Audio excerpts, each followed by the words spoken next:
अस्सलाम वालेकुम बच्चों, कैसे हो आप लोग? ठीक हो बच्चों? आज हम लोग बात करने लगे हैं जो रीचेकिंग होती है उसके ऊपर। 2022 का रिजल्ट आप लोग जानते हो, आप लोगों का रिजल्ट है बच्चों।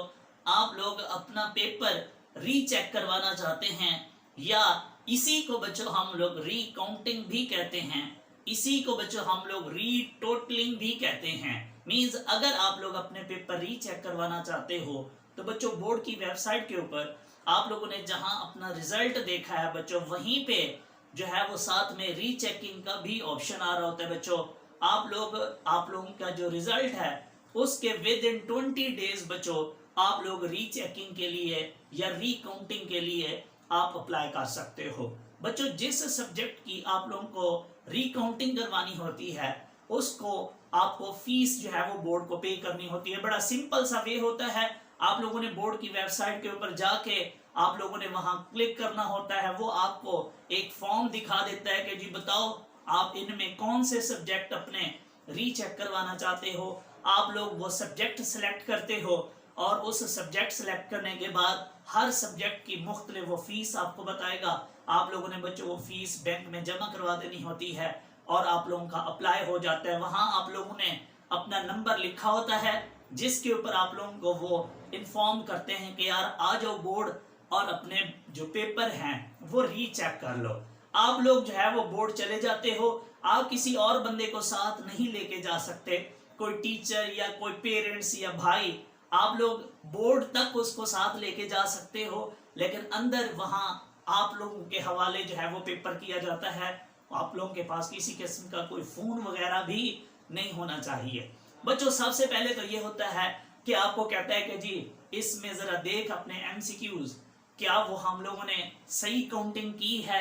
बच्चों याद रखिएगा, ऐसे नहीं हो सकता कि आप कहो कि सर ये जो मेरा एमसीक्यूज था ये तो ठीक था, आपने इसको क्यों गलत कर दिया है। सिर्फ आप लोगों ने वहां काउंटिंग करनी है।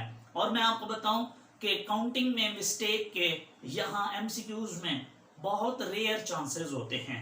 वो कैसे रेयर होते हैं बच्चों, मैं खुद पेपर चेक करता हूँ। इस दफा मैंने लाहौर बोर्ड के पेपर चेक किए हैं तो बच्चों सबसे पहले एमसीक्यूज में चेक कर लेता था, फिर हमारा जो असिस्टेंट होता था वो उन्हीं एमसीक्यूज को दोबारा से चेक करता था कि मैंने काउंटिंग में मिस्टेक तो नहीं कर दी या चेकिंग में मिस्टेक तो नहीं की, क्योंकि वो की अपने सामने रखता था और उसको देख के वो भी चेक कर लेता था। इसके बाद 30 पेपर्स का एक बंडल होता है, एक पैकेट होता है, उसमें से जो है वो 5 पेपर मेरे ऊपर एक हेड होता था, वो भी उन मेरे चेक किए हुए पेपर में से 5 पेपर निकाल के उनको दोबारा से पूरे पेपर्स को चेक करता था। अगर तो मिस्टेक निकल आती किसी 1-2 पेपर्स में तो बच्चों मेरा हेड मुझे कहता था कि भाई ये सारे पेपर जो है दोबारा से काउंटिंग भी करो, अगर मैंने गलत चेक किए हैं तो इनको ठीक से दोबारा से चेक करो। बट अनफॉर्चुनेटली यार ये इतना सब कुछ होने के बाद भी बच्चों आप लोगों की जो मिस्टेक्स हैं वो निकल आती हैं। सम टाइम आप लोगों ने पेपर कोड जो है वो नहीं लिखा होता जिसकी वजह से वो अपनी मर्जी से कोई पेपर कोड लगा के आप लोगों के एमसीक्यूज गलत कर देते हैं। या ये जो सारी बातें मैंने आपको बताई हैं, बहुत सारे लोग पेपर मार्किंग में एक दूसरे के साथ इतने ज्यादा मिले होते हैं कि वो जो पेपर चेक कर रहा होता है वो भी ध्यान नहीं देता, इवन के वो जो असिस्टेंट होता है वो भी नहीं देता, हेड भी सम टाइम जो है वो पेपर को दोबारा अच्छे से सारे पेपर्स नहीं देखते, फॉर्मेलिटीज के लिए एक आधा पेपर देख लेते हैं। तो आप लोगों को रीकाउंटिंग करवा लेनी चाहिए, रीचेक करवा लेना चाहिए अगर बहुत ज्यादा डिफरेंस आ रहा हो।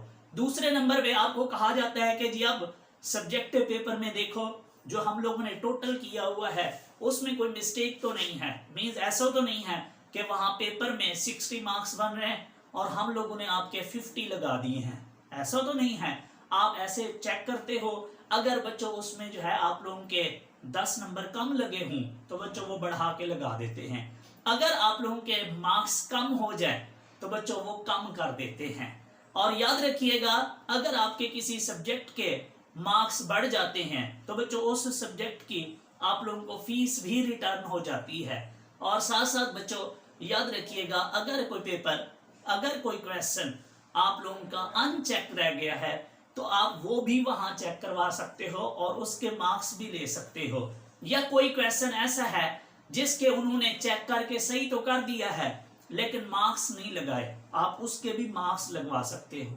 लेकिन ऐसा बिल्कुल भी नहीं होगा कि एग्जामिनर ने कोई क्वेश्चन गलत किया हो, आप उसको चैलेंज करो, आपको सर मैंने ये बिल्कुल सही लिखा है, सर ये देखें ये किताब जैसा है बिल्कुल एज इट, इसको ठीक करें। ऐसा बिल्कुल भी नहीं होगा। ऐसा करने के लिए आपको उस एग्जामिनर के खिलाफ हाई कोर्ट के अंदर, सुप्रीम कोर्ट के अंदर जाना होगा, वहां जो है उसके खिलाफ केस करना होगा। फिर वो लोग कभी उनको बुलाएंगे, वहां उसने फिर अपनी जस्टिफिकेशन देनी है कि यार मेरे हिसाब से ये आंसर सही था इसलिए मैंने गलत कर दिया है। तो आपको उससे भी बहुत ज्यादा फायदा नहीं होगा।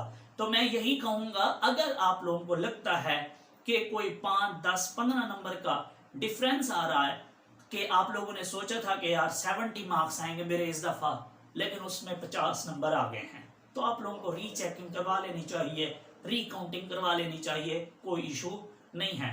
लेकिन अगर आपको ये लगता है कि यार मेरे 70 मार्क्स आने थे और वो 65 आ गए हैं या 68 आ गए हैं, फिर बच्चों आप लोगों को रीचेकिंग की तरफ जाने की जरूरत नहीं है, क्योंकि इतने मार्क्स तो एग्जामिनर जो है वो आप लोगों की सोच की वजह से, आप जितना अच्छा सोच रहे होते हो अनफॉर्चुनेटली वो उतना अच्छा नहीं सोच रहा होता, जिसकी वजह से 2-4 नंबर का डिफरेंस आ जाता है। तो बच्चों मैं उम्मीद करता हूं कि आप लोगों को मेरी बात समझ आ गई होगी। दुआ में याद रखिएगा। Thank you so much. Allah Hafiz.